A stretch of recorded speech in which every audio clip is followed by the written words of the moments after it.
दिया। तो जब हिरण्याक्ष का वध किया था तो आप बता रहे तो उसका एक भाई था हिरण्यकश्यप, उसने अपने भाई की मृत्यु का बदला नहीं लिया क्या? शुक्राचार्य जी महाराज कहते हैं कि राजन परीक्षित, अम्बाम्बोहे वधूपुत्र वीरमार्त सोचितो विपारभिमुखे श्लाघ्या सूराणां बधैक्षितः। कहते हैं बड़ा सुंदर प्रश्न किया है। और शुक्राचार्य जी महाराज कहते हैं कि परीक्षित, जब हिरण्याक्ष का वध हुआ, हिरण्यकश्यप को पता जब चला तो अपने भाई का क्रियाकर्म करने के बाद वह जब अपने भवन में आया तो क्या देखता है कि उसकी पुत्र वधू और माता दोनों ही रुदन कर रही हैं। तो माता दिति को और अपनी पुत्र वधू को समझाने लगता है, बोले वीर पुरुष की मृत्यु पर शोक नहीं करना चाहिए। मेरा भाई वीर गति को प्राप्त हुआ है और आप दोनों उसकी मृत्यु पर शोक मना रही हैं। बोले शांत हो जाइए, कोई जरूरत नहीं है। मेरा भाई कायर थोड़ी था, मेरा भाई तो वीर पुरुष था, इसलिए शोक मनाना बंद कर दो। और ऐसा कहता हुआ भगवान विष्णु से मन में ईर्ष्या करता हुआ तपस्या के लिए निकल पड़ा, चल दिया तपस्या के लिए। कयादू ने रोका, बोले आज मत जाओ, कल चले जाना। लेकिन बोला नहीं, मुझे जाना है। लेकिन जैसे ही चला जा रहा है तो रास्ते में क्या देखता है कि एक तोता एक वृक्ष की डाल पर बैठा हुआ है और वह तोता नारायण नारायण का जप कर रहा है। जब उसने ये देखा तो देख करके कहता है कि ओहो, आज तो ये बड़ा भारी अशुभ हो गया। ऐसा मन में विचार करके वहां से लौट आया। कयादू ने पूछा कि आप गए थे तपस्या करने? बोले हाँ गए तो थे, रास्ते में एक बड़ा भारी अशुभ हो गया। बोले क्या अशुभ हुआ? बोले रास्ते में वृक्ष की डाल पर एक तोता बैठा हुआ नारायण नारायण का जप कर रहा था, इसलिए देवी मैं आज लौट के आ गया, अपना कल फिर जाऊंगा। दूसरे दिन तप के लिए गया और मदिराचल पर्वत की जो तलहटी है उसमें जाकर के एक पैर पर खड़ा होकर के और अपने मुख को ऊपर की ओर आकाश मंडल की ओर अपने मुख को करके ओम ब्रह्मणे नमः, ओम ब्रह्मणे नमः, ओम ब्रह्मणे नमः, इस प्रकार से तपस्या करने लगा। इतनी बड़ी भारी तपस्या की उसने कि धीरे धीरे धीरे धीरे धीरे धीरे सारा शरीर इसका सूख गया और सारे शरीर में ऊपर से नीचे तक दीमक लग गई। केवल इसके दो नेत्र खुले रह गए जो कि आकाश मार्ग में बड़े ही तेज प्रकाशमान हो रहे हैं। कई हजार वर्षों तक इसने यहाँ पर तप किया और तप के प्रभाव से ब्रह्मा जी प्रसन्न हुए और ब्रह्मा जी प्रसन्न होकर के आए और आकर के उन्होंने उस पर जल छोड़ा। हृष्ट पुष्ट तन भये सुहाए मानव अवै भवन्ते आए। जैसे ही ब्रह्मा जी ने इसके ऊपर जल छोड़ा तो शरीर की दीमक हट गई और जिस समय यह घर से चल के आया था आज भी जल छोड़ने के कारण सारा शरीर उसका हृष्ट पुष्ट होकर के ऐसा ही लगने लगा कि मानो अभी अभी यह घर से निकल के आया है। और ब्रह्मा जी कहते हैं उत्तिष्ठो उत्तिष्ठ भद्रं ते तपः सिद्ध्योऽसि कश्यपः। उत्तिष्ठ उत्तिष्ठ, हे कश्यप नंदन, हे वीरपोष, तुम्हारा तप सिद्ध हुआ। वरदोहम मनुप्राप्तो प्रीतयामिप्सितो वरः। कहते हैं कि वरदोहम मनुप्राप्ति, मैं वरदान देने के लिए खड़ा हुआ हूं, तुम मुझसे वरदान मांग लो। बड़ा ही प्रसन्न हुआ, नेत्र खोले और ब्रह्मा जी की स्तुति की और स्तुति के करके कहता है कि हे ब्रह्मदेव, यदि आप मुझसे प्रसन्न ही हैं, प्रमुदित ही हैं, तो एक काम कीजिए, मुझे अजर अमर होने का वरदान दे दीजिए। ब्रह्मा जी कहते हैं कि अजर अमर होने का वरदान, ये तो हमारे हिस्से में ही नहीं, हम तुम्हें कैसे दे दें। अच्छा, तो कहता है कल्पान्ते काल सृष्टेना योद्येन तमसावृता अभ्यानघ जगदिदं स्वयं ज्योति स्वरोचिषा। कहता है कि तो एक काम कीजिए, आप अजर अमर होने का वरदान नहीं दे सकते हैं, तो ऐसा वरदान दे दीजिए कि मैं आपके बनाए हुए किसी भी महीने में न मरूं। ब्रह्मा जी कहते हैं कि तथास्तु। बोले आपके बनाए हुए किसी भी तिथि में न मरूं। बोले तथास्तु। बोले आपकी बनाई हुई न रात्रि में मरूं और न दिन में मरूं। ब्रह्मा जी ने कह दिया कि तथास्तु। बोले आपके द्वारा बनाए हुए पशु से मरूं न मानव से मरूं। कह दिया कि तथास्तु। नाना प्रकार के इसने वरदान मांगे और मांग करके इसने अपने मन में धारण कर लिया कि अब तो मैं अजर अमर हो चुका हूं। कहता है कि ब्रह्मा जी एक वरदान और दे दो। तो ब्रह्मा जी कहते हैं कि ठीक है बताओ। कहता है कि आपके द्वारा बनाई हुई सृष्टि में से किसी से भी मेरी मृत्यु न हो। ब्रह्मा जी ने कह दिया तथास्तु। कह करके ब्रह्मा जी अंदर ध्यान हो गए और ये अपने सुंदर महलों के तरफ लौट करके आया।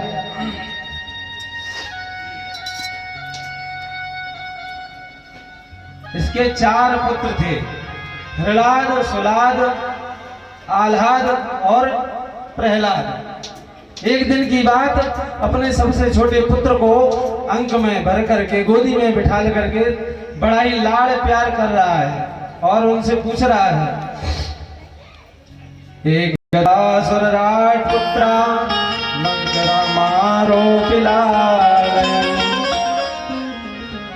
पूछने लगा कि बेटा कैसे हो। कहते हैं कि पिताजी अच्छे हैं, किसी बात की कोई दिक्कत की नहीं, मम्मी मारती है कि नहीं, बाबा परेशान करते हैं कि नहीं।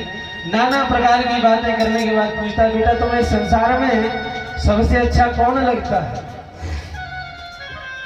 बोले सबसे अच्छा तुम्हें क्या लगता है। तो हिरण्यकशिपु तो मन में विचार कर रहा था कि ये कहेगा कि पिताजी सबसे अच्छा तो इस संसार में हमें केवल और केवल आपका जो यश है इस संसार में वही लगता है। लेकिन नहीं, बालक ने तुरंत ही कह दिया कि संसार में मुझे यदि कुछ अच्छा लगता है तो वह लगता है कि भगवान का भजन। जब यह कहा तो क्रोधित हो गया। बोले बेटा ऐसे नहीं कहते हैं, ये फालतू की बात है, तुमने कहां से सीख ली। मन में विचार किया कि जरूर मेरे महलों में ही कोई शत्रु मेरा पनप रहा है जिससे इसने ये सारी बातें सीख ली होंगी। चलो कोई बात नहीं। तुरंत ही अपने गुरु संडामर्क के पुत्रों को इन्होंने बुलाया और बुला करके कहा कि मेरे इस पुत्र को ले जाओ और ले जा करके बढ़िया सुंदर इसको विद्या अध्ययन कराओ। शुक्राचार्य के पुत्र संडामर्क दोनों इनको लेकर के गए और जहाँ अन्य बालक पढ़ते थे उसी विद्यालय में साथ में इनको पढ़ाने लगे। काफी समय व्यतीत हो गया। एक दिन प्रहलाद घर पर आए, माता ने सुंदर सुंदर भोजन कराए और कहा कि जाओ बेटा पिताजी से मिल करके आओ। तो जैसे ही प्रहलाद को इसने देखा, लाकर के गोदी में बिठा लिया। बोले बेटा गवाना हुआ, सारा वृत्तांत बताया। अच्छा बेटा ये बताओ, तुम्हारे गुरुजी ने तुम्हें क्या सिखाया है? विद्यालय में तुम्हारे गुरुजी ने तुमको क्या सिखाया? तो प्रहलाद कहते हैं श्रवणम कीर्तनम विष्णु स्मरणम पाद सेवनम अर्चनो वंदनो दासो सख्यमात्मनिवेदनम।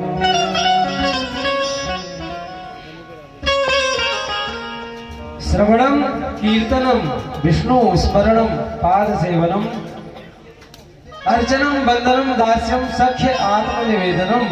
9 प्रकार की भक्ति बताई और यही भक्ति 9 प्रकार की भगवान श्री राम माता सबरी को बता रहे हैं। तुलसीदास ने बड़े सुंदर शब्दों में इसको लिखा। ओ प्रथम भगति संतन कर संगा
बोले पिताजी पहली भक्ति श्रवणम कीर्तनम और रामायण कह रही कि प्रथम भक्ति संतन कर संगा।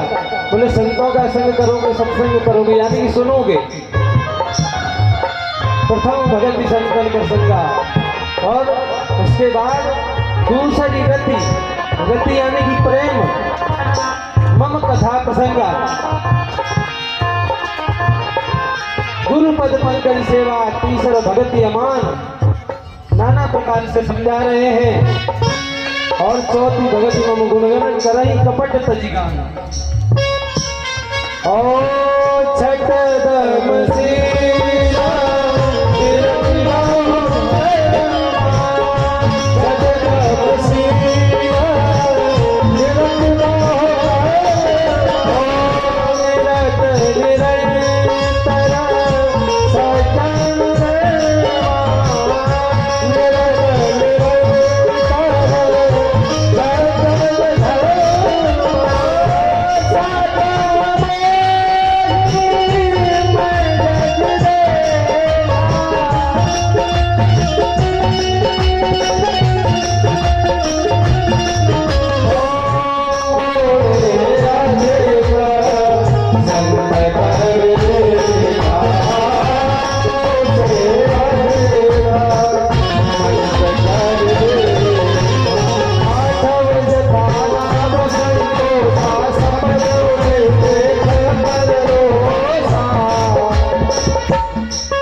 तरीके से बताया, पिताजी श्रवणम कीर्तनम स्मरणम पाद सेवनम, बोले भगवान का भजन श्रवण करो, कीर्तन करो, स्मरण करो, भगवान की पाद पूजा करो, अर्चन करो, वंदन करो और सखा भाव से आत्म निवेदन करो। इस प्रकार से भगवान की नवधा भक्ति श्रवण कराई और जैसे ही नवधा भक्ति सुनी तो उठा करके तुरंत ही गोदी से फेंक दिया और गुरुपुत्रों को बुलाया और बुला करके डांटने लगा, क्या सिखा रहे हो मेरे पुत्र को? क्या तुम भी मेरे शत्रु से मिल चुके हो? शुक्राचार्य के पुत्र संडामर भी कांपने लगते हैं डर के मारे। बोले अरे ये क्या हो गया? बोले महाराज क्या हुआ? हमें तो कुछ पता ही नहीं है। बोले मेरा पुत्र क्या पढ़ रहा है तुम्हें कुछ पता भी है? क्या यही शिक्षा मेरे गुरुकुल में दी जा रही है? तो दोनों ही हाथ जोड़ करके कहते हैं कि न मत प्रणीतम न पर प्रणीतम सुतो बदस्येषु तव इंद्र शत्रुम।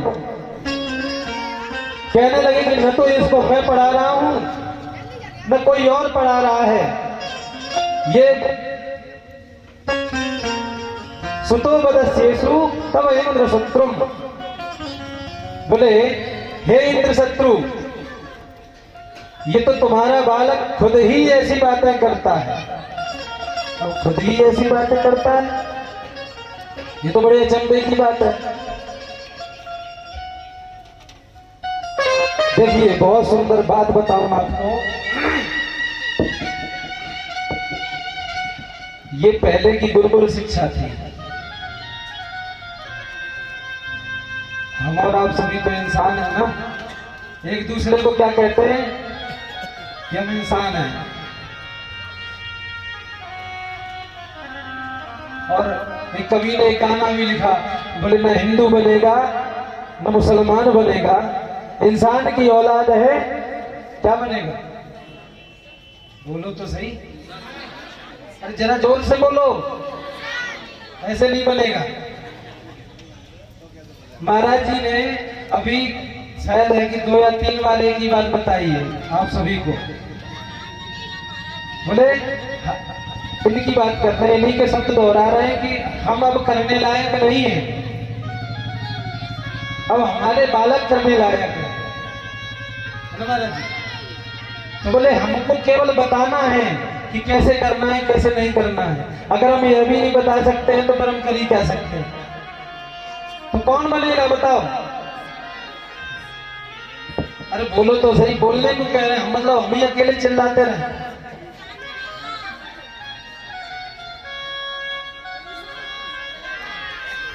चलो कोई बात नहीं, कोई तो लाज रख रहा है इस बात की।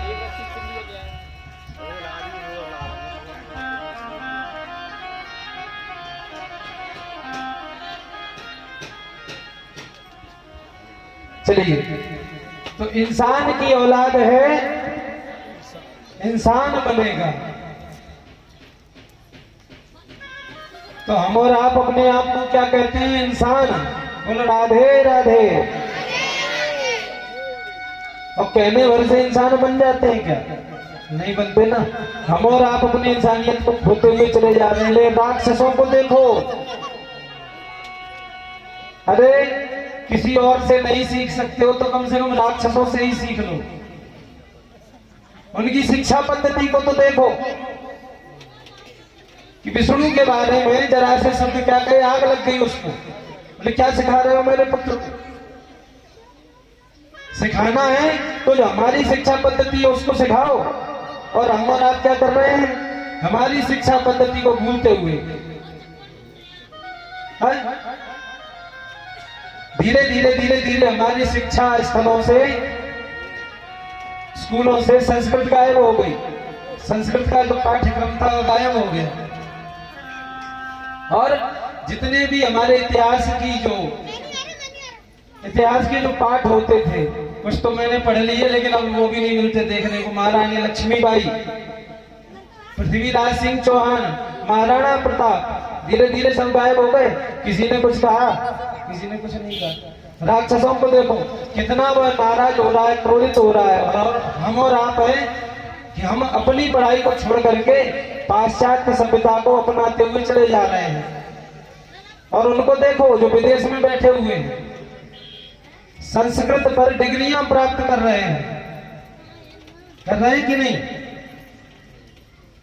यानी कि कुछ ना कुछ तो उसमें वजन है, और जो वजन होता है, जो वजनदार होता है, बात उसी की रखी जाती है।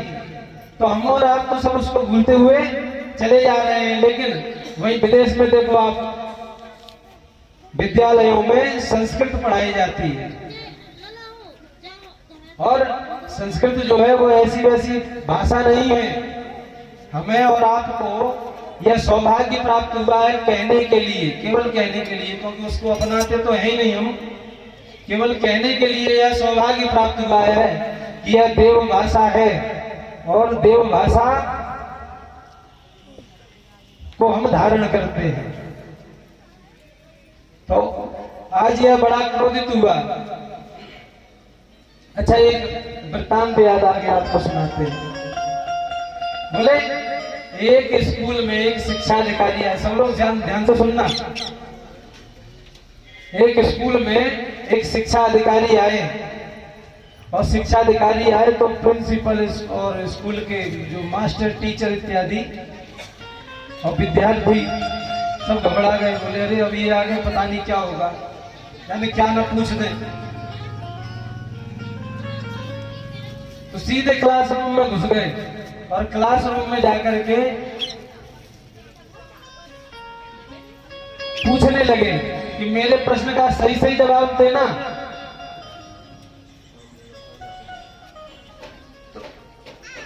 बोले मेरे प्रश्न का सही सही जवाब देना। और बोले मेरे प्रश्न का जवाब कौन कौन देगा?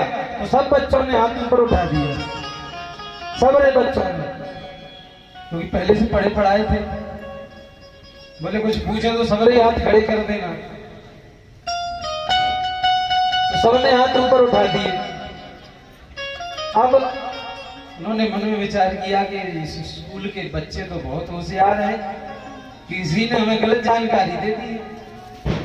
अच्छा, बोले तो ये बताओ कि शिवजी का धनुष किसने तोड़ा? अब तो सबके हाथ धीरे धीरे धीरे धीरे नीचे हो गए कि शिवजी का धनुष किसने तोड़ा। एक बालक से उन्होंने उंगली दिखा करके पूछा कि बताओ शिवजी का धनुष किसने तोड़ा? तो बेचारा घबरा गया, बोला कि मास्टर साहब हमने तो नहीं तोड़ो, भगवान कसम हमने नहीं तोड़ा, झंडू ने तोड़ो हो। बेचारे क्रोधित हो गए एकदम से।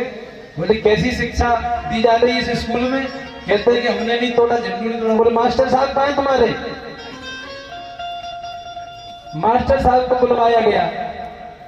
मास्टर साहब से पूछा, बोले अरे साहब क्रोधित क्यों हो रहे हो?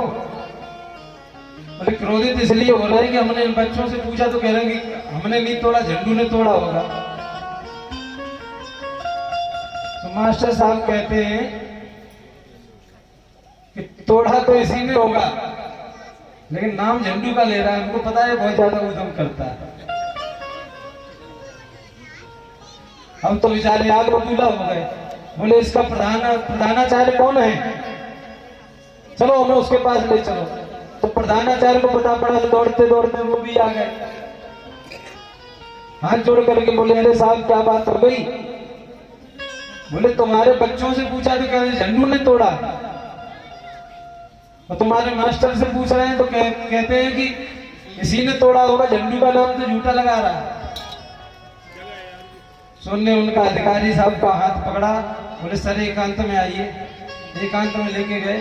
बोले अब टूट तो गया ही है, किसी ने भी तोड़ा हो, चाहे मास्टर ने तोड़ा हो चाहे बच्चे ने तोड़ा हो, टूट तो गए, आप तो ले दे के बात खत्म करो। धिक्कार है ऐसे लोगों को जिनको यही नहीं पता कि शिवजी का धनुष किसने तोड़ा। बोलिए शंकर भगवान की।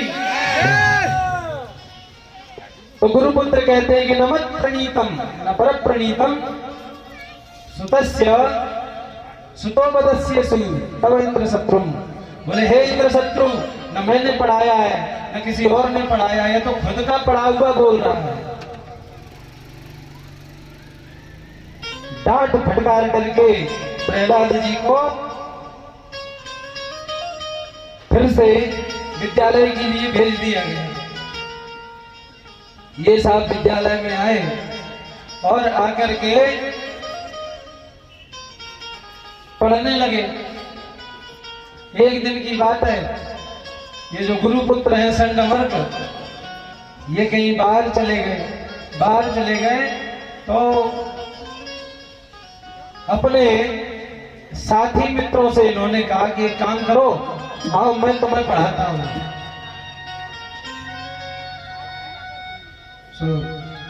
बालकों को तो सब पता ही था। बालक बोले नहीं नहीं भैया, हमको नहीं पढ़ना, तुम्हारी पढ़ाई पढ़ने के बाद कौन जान जोखिम में डाले। जब ऐसा कहा था, अरे नहीं नहीं कुछ नहीं होगा, सुनो तो आओ आप बैठो। और बैठ करके सबको पढ़ाने लगे। ओ मेरी लगी श्याम संग प्रीत दुनिया क्या जाने, मेरी लगी श्याम संग प्रीत दुनिया क्या जाने, मेरी लगी श्याम संग प्रीत दुनिया क्या जाने, मेरी लगी श्याम संग प्रीत दुनिया क्या जाने, क्या जाने क्या जाने क्या जाने क्या जाने क्या जाने भाई क्या जाने क्या जाने भाई क्या जाने, मेरे गया मन थामे क्या जाने, भूल गया मन थामे क्या जाने, मेरी लगी शाम संग प्रीत दुनिया क्या जाने, लगी शाम संग प्रीत दुनिया क्या जाने।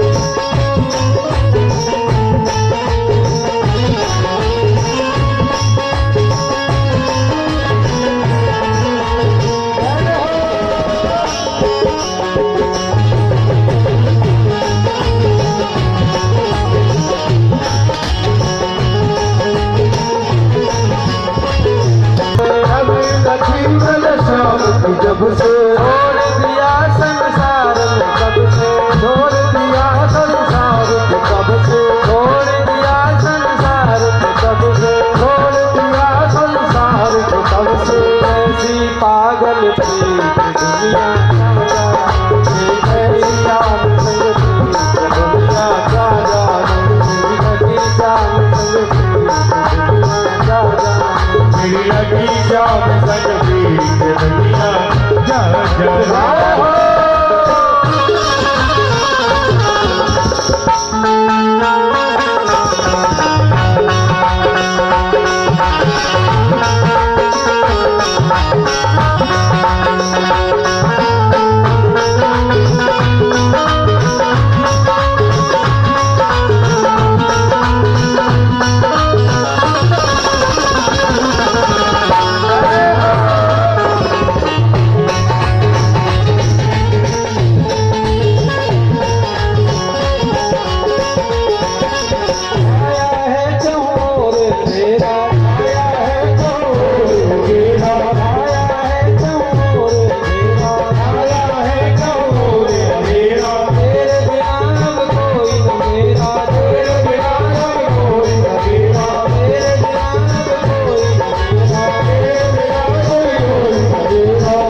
वक्त में बोले नैया हो जाएगी बरसात ना जाए हो जाएगी शाम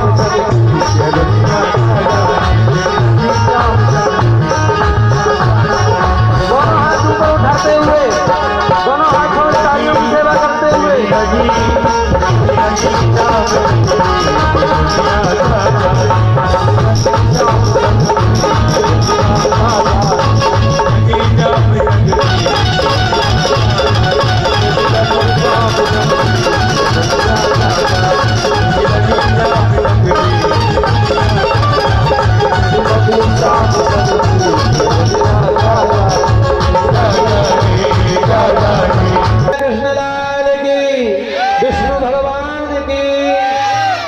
जैसे ही ये भजन चल रहा था तो दोनों गुरुपुत्रों का आगमन हो गया।